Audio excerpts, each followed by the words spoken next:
And there are many different styles of resolving conflict, but this is a typical framework used.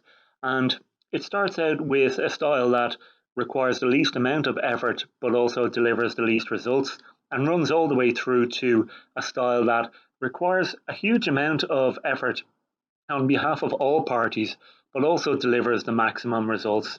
So we start out with avoidance, and this is really also known as kicking the can down the road. The problem is simply postponed, the discussion is avoided, and no action is taken, and there is no resolution. The next style is aggression, and this is a really competitive, selfish approach, and it's where one side tries to dictate terms to the other.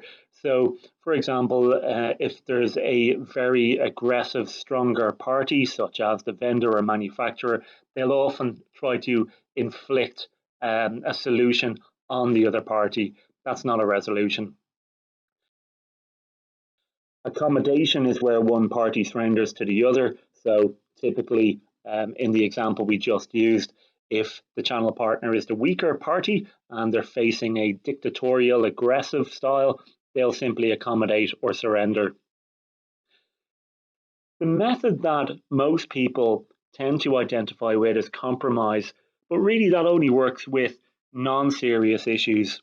Where there is a conflict that is a very serious one that has massive implications for one or both parties, well, then compromise simply isn't going to work. And that's where we need to use collaboration.